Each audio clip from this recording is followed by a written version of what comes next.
Probably should get something of higher quality. Oh wait. No, this shit's free. So you're going to get exactly what I give you, and you're going to like it. Yeah. I'll eat one more cookie, and I'll try to do that discreetly to the extent that that's possible. And then we're going to talk a little about logical fallacies in the art of debate, and we're going to let this show die a little bit more of an honorable death in private. And because who wants to die on the air? You know? I mean, I think that's happened. There's some YouTube clips out there. I don't know how many of them are fake, but you have, like there was this guy in India. He looked about 150 years old. He's sitting there talking to the media, and his eyes roll back into the back of his head, and his mouth opens really wide, and I was like, all right, this is either a stunt, or this nigga just died right in front of me. And it looks like he did die, and they say he died. Now, these popular cult myths that fly around on YouTube and through chain mails and shit like that certainly do require some investigating if you want to know if you can.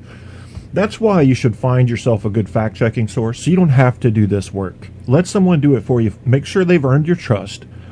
And then if they have, then you can just kind of use their filter to filter out the bullshit quickly. Snopes.com, factcheck.org, politifact.com, punditfact. These are all reliable places to find out what's real and what isn't.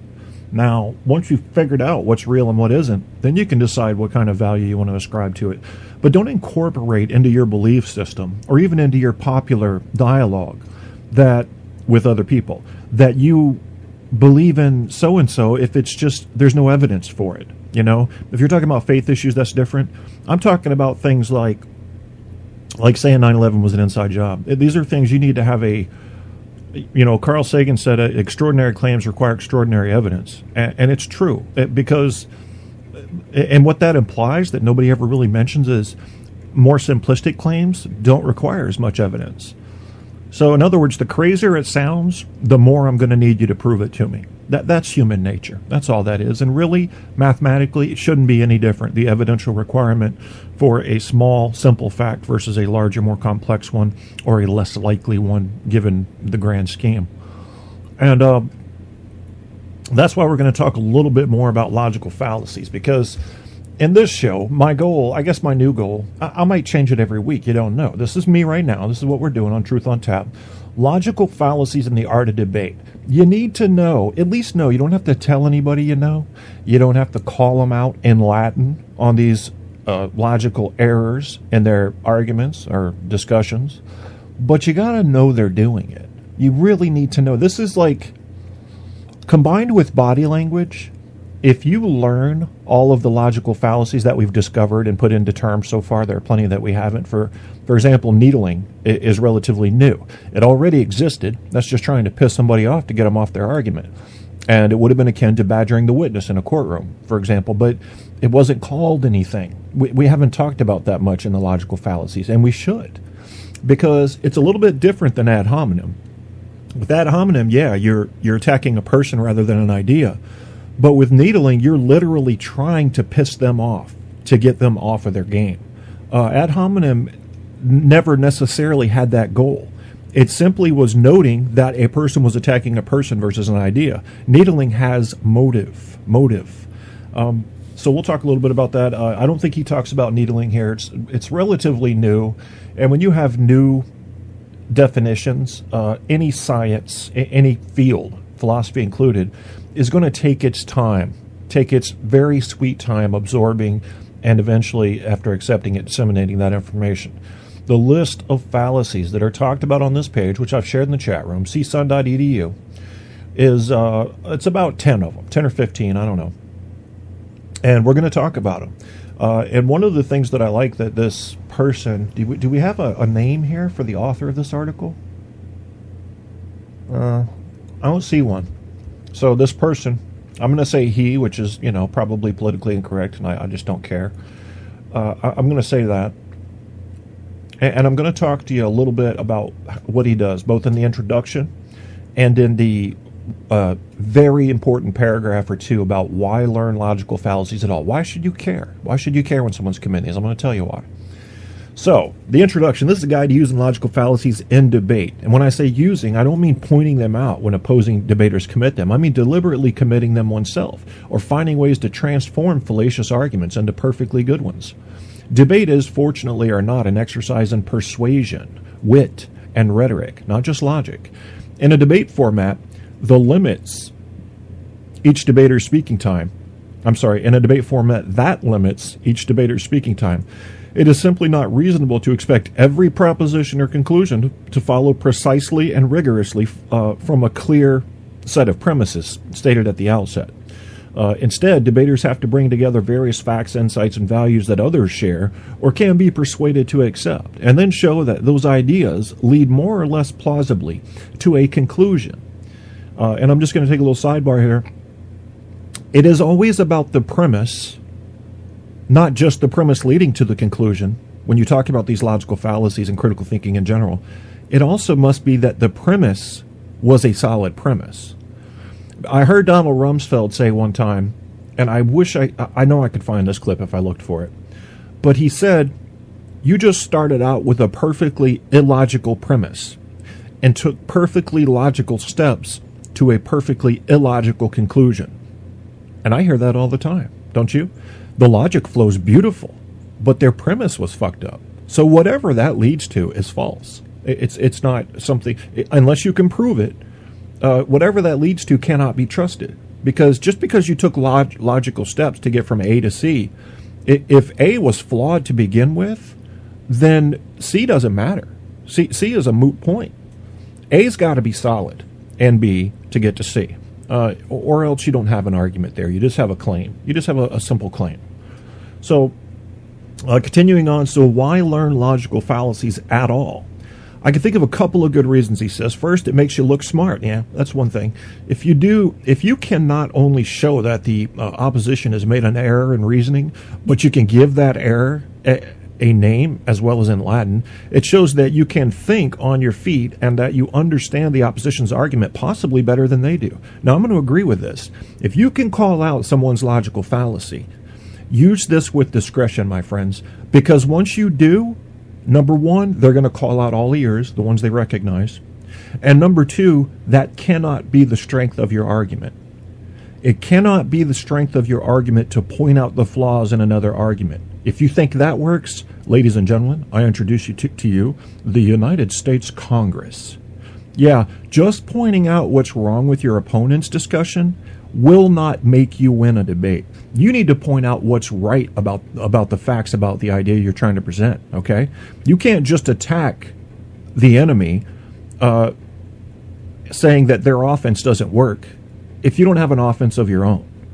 It doesn't work. So don't let that be a pivotal point of your presentation, this pointing out logical fallacies of others. In fact, if you do it, you may open up a can of worms, because if they're more well-versed than you are on it, they're going to call out all of yours, and you may commit a bunch if you don't know what these are.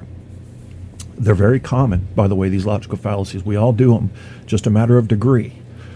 So he goes on to say, second, and maybe more importantly, pointing out a logical fallacy is a way of removing an argument from the debate. Now, this he goes a little overboard. When I read over this, I didn't agree with him on this, but it may grow on me. I'll have to think about it, because it doesn't. You can't just strike down an entire debate just because one conclusion was faulty. But anyway, he says you can. Says removing an argument from the debate rather than just weakening it. Much of the time, a debater will respond to an argument by simply stating a counter-argument, showing why the original argument is not terribly significant in comparison to other concerns, or shouldn't be taken seriously. You hear this all the time. Don't let people downplay the point that you're trying to make in an argument as if it's irrelevant, or not very relevant, or not very important, like it's a sub-item. Don't let one of your arguments become a sub-item if you know it should be in the main argument. Pull it right back in with your response. The kind of response... let's see. Where was I on there? stating a counter-argument, okay, or shouldn't be taken seriously. So that kind of response is fine, except that the original argument still remains in the debate, albeit in a less permissive form, and the opposition is free to mount a rhetorical offensive, saying why it's important after all. On the other hand, if you can show that an original argument actually commits a logical fallacy, you put the opposition in the position of justifying why their original argument should be considered at all. If they can't come up with a darn good reason, then the argument is actually removed from the round. Now, this is where he has gone into formal debate rules, and I'm talking to you about informal logical fallacies. This is where we differ. And he's right. In a formal debate, from what I've read, they will strike down an entire argument if you commit a blatant logical fallacy. They'll strike it down, depending on the type of debate, if it's parliamentary or whatever. But what he's talking about here is not something I'm trying to transmit to you as something that you should necessarily adopt as part of your argumentative practice. That is, just pointing out a problem with someone's argument isn't going to win you the argument. You got to point out what's wrong with it and then point directly out what's right with your argument. Okay, you can't just have one or the other. No team wins just on offense or just on defense. Logic as a form of rhetoric. Unfortunately, the account I have just given is a bit idealized.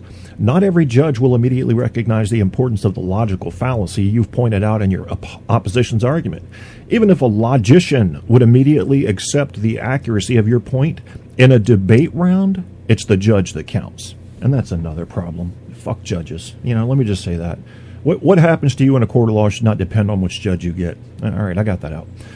It is therefore not enough simply to point out logical fallacy and move on. There is an art to pointing out logical fallacies in your opposition's arguments. Here are a few strategies I've found useful in pointing out logical fallacies in an effective manner. And we're going to go over these real quick. But before I do, I just need to see which whores have ended up in the chat room. Hello, Andrew. Hi, Apocalypse. Andrew, I was talking a little bit earlier about one of your ex-prime ministers. And I didn't see that part of the video, but someone who was either him or pretending to be him was interviewing Americans. And hopefully, yeah, here we go. I can actually share the video with you. You guys are going to love this.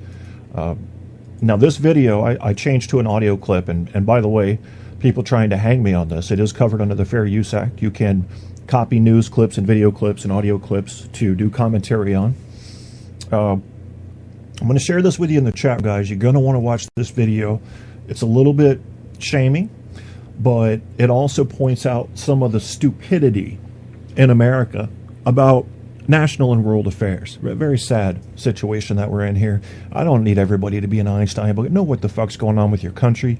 Be able to name 10 presidents. Have an idea where the Middle East is on a map. In general, please. These things, it's just so sad when we get caught with our pants down like this. And, he got us. So, yeah, it was either your prime minister or someone pretending to be. Yeah. So, anyway, you'll enjoy. You'll probably have a special little bit of joy in that, Andrew. All right, so going back to logic as a form of rhetoric. Now, he was just talking about in this article that I shared from csun.edu, which I'll share again in the chat room in case you guys want to follow along. This is the logical argument thing I'm talking about here. And it's a good page because he's not so clinical and surgical and sterile, and this, as he's not afraid to give his own angle on it, which I appreciate, because I think it's when you try to clean everything up to look like a technical manual, you lose personality and you lose the human connection. I mean, just tell me what you think and why. I may have to point out some things wrong with your argument, in my opinion, but trying to clean it all up so it looks like something that came from a computer, it's just it hurts your argument, in my opinion. State the name of the logical fallacy, preferably in both Latin and English. That's up to you guys. And make sure you use the phrase logical fallacy.